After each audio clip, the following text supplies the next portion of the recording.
नमस्कार दोस्तों, स्वागत है एक बार फिर आपका इस चैनल में। आज की वीडियो में हम आपके लिए इलेक्ट्रिकल इंटरव्यू से संबंधित कुछ महत्वपूर्ण क्वेश्चन लेके आए हैं जो अधिकतर इंटरव्यू में पूछा जाता है। जब आप किसी इलेक्ट्रिकल कंपनी में इंटरव्यू के लिए जाते हैं या फिर किसी गवर्नमेंट जॉब के लिए इंटरव्यू के लिए जाते हैं तो इस तरह के क्वेश्चन, टेक्निकल क्वेश्चन आमतौर पर पूछे जाते हैं। तो आज का हमारा पहला प्रश्न ये है कि 1 मेगा ओम में कितना ओम होता है। अब ओम हमारा जो है प्रतिरोध की इकाई, रेजिस्टेंस की इकाई है। अब इस रेजिस्टेंस को हम किसी ओम मीटर या मल्टीमीटर के किसी पदार्थ का जो हम प्रतिरोध ओम मीटर से मापते हैं या तो मल्टीमीटर से मापते हैं। ओम जो हमारा वो रेजिस्टेंस की इकाई है, लेकिन अगर मेगा ओम की बात करें तो ये हमारा रेजिस्टेंस की बड़ी इकाई है, मेगा ओम। अब पूछा जाता है, इसमें पूछा है कि 1 मेगा ओम में कितने ओम होगा। तो 1 मेगा ओम में होता है 10 की पावर 6 ओम। अब इसे बदल देंगे तो 1 के बाद 6 जीरो लगा देंगे, 1 2 3 1 2 3 ओम। यही होता है 1 मेगा ओम में हमारा इतना मेगा ओम होता है, 10 की पावर 6 ओम।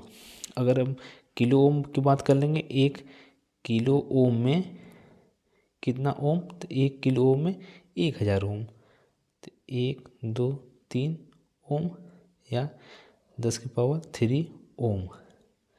ये तो पहला क्वेश्चन था कि 1 मेगा ओम में कितना मेगा ओम। तो 1 मेगा ओम में 10⁻6 ओम। आज का हमारा दूसरा क्वेश्चन है कि फ्यूज क्या होता है। आप लोगों ने फ्यूज शब्द का नाम बहुत बार सुना होगा और आपने कभी कभी आपने इसे लगाया भी होगा या नज़दीक हाथ में लेके देखा भी होगा। तो फ्यूज हमारा एक प्रकार का प्रोटेक्शन डिवाइस है, सुरक्षात्मक डिवाइस है जो स्ट्रिप ऑफ वायर से बना होता है। जब आप किसी में जब किसी सर्किट में रेटेड करंट करने मतलब कि जो सर्किट में निर्धारित करंट होती है उसे रेटेड करंट कहेंगे। रेटेड करंट से जब कभी उस सर्किट में अधिक करंट आ जाती है तो हमारा फ्यूज वायर क्या पिघल जाता है और पिघल के जो सर्किट है उसे ब्रेक कर देता है और हमारा जो हेल्दी सेक्शन उसे फॉल्ट से होने से बचा लेता है। फ्यूज हमारा मिश्र धातु की बनी होती है। इसे बनाने के लिए टीन और लेड दोनों का मिक्सर प्रयोग किया जाता है और फिर उसके बाद जब पिघल जाता है तो इसे बदल देते हैं, क्योंकि इसे पुनः उसे नहीं लगा सकते हैं, फिर इसे नया लगाया जाता है। क्या कौन धातु था? लेड और टीन। लेड और टीन, इन दोनों के मिश्र धातु से फ्यूज वायर बनाया जाता है। और तीसरा क्वेश्चन है कि मल्टीमीटर क्या होता है। तो मल्टीमीटर आपने देखा भी होगा, कई बार आपने नाम भी सुना होगा मल्टीमीटर। तो अब समझते हैं मल्टीमीटर हमारा एक इलेक्ट्रॉनिक उपकरण है। अब किस लिए इसको उपयोग किया जाता है? इलेक्ट्रॉनिक उपकरण का इसका किस लिए उपयोग करते हैं? इसका उपयोग हम मुख्य रूप से इलेक्ट्रिकल पैरामीटर जैसे वोल्टेज, करेंट तथा प्रतिरोध ओम, रेजिस्टेंस के मापने के लिए प्रयोग करते हैं। इसके किसी भी और इस चीज़ से इसका और करते हैं किसी भी तार की कंटिन्यूटी, जैसे कोई तार है यहाँ से इतना लंबा कोई तार है तो इसकी कंटिन्यूटी मतलब कंटिन्यूटी में कहीं से ब्रेक तो नहीं है, ये चेक करने के लिए हम यहाँ इसका दोनों टर्मिनल यहाँ रख के इसको चेक करते हैं। तो ये काम और ये करता है कि परिपथ की कंटिन्यूटी, ऐसा कोई क्लोज परिपथ है उसकी कंटिन्यूटी भी हम मल्टीमीटर द्वारा चेक कर सकते हैं। और मल्टीमीटर को हम AVO मीटर के नाम से भी जाना जाता है, मतलब एम्पियर, वोल्ट और ओम मीटर के नाम से भी जानते हैं। मल्टीमीटर को AVO मीटर भी कहते हैं। अगला क्वेश्चन देखते हैं। अब हमारा चौथा क्वेश्चन है स्टेप अप और स्टेप डाउन ट्रांसफार्मर का सिंबल क्या है। सिंबल इसका तो ट्रांसफार्मर क्या है? ट्रांसफार्मर हमारी एक स्टैटिक डिवाइस है जो वोल्टेज को घटाता भी है और वोल्टेज को बढ़ाता भी है ज़रूरत के अनुसार। तो अब एक शब्द आता है स्टेप अप और दूसरा शब्द है स्टेप डाउन। ट्रांसफार्मर तो समझ गए कि वोल्टेज को अप करता है, डाउन करता है। अगर फ्रीक्वेंसी और पावर कांस्टेंट है तो अब स्टेप अप का सिंबल होगा, तो स्टेप अप मतलब बढ़ाना, स्टेप को बढ़ाना। तो अब स्टेप अप का सिंबल ये टर्न्स। अब हमको स्टेप वोल्टेज को स्टेप, ये बीच में कोर, अब इसको स्टेप अप बनाना है, तो इसका जो सेकेंडरी होगा उसके टर्न्स ज़्यादा हो जाएंगे।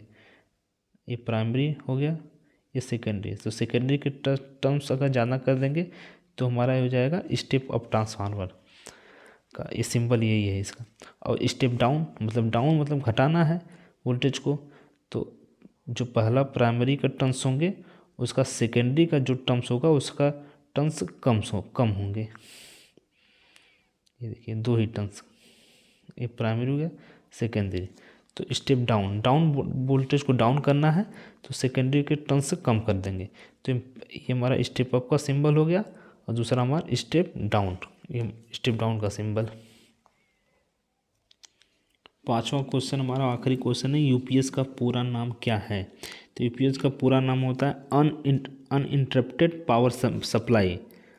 Uninterrupted interrupted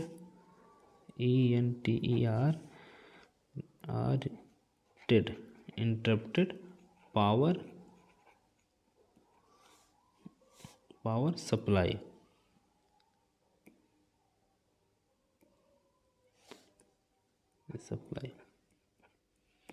uninterrupted power supply UPS का ही पूरा नाम होता है। यूपीएस जो आप देखेंगे कंप्यूटर के साथ एक लगा होता है।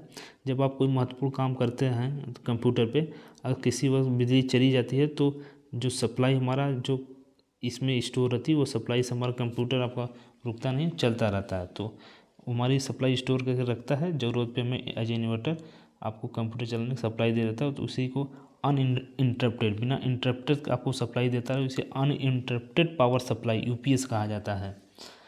तो ये हमारे आज के महत्वपूर्ण इलेक्ट्रिकल इंटरव्यू से संबंधित क्वेश्चन थे 5, तो बहुत इम्पोर्टेंट थे। उम्मीद है आपको ये क्वेश्चन अच्छे लगे होंगे और समझ में आया होगा।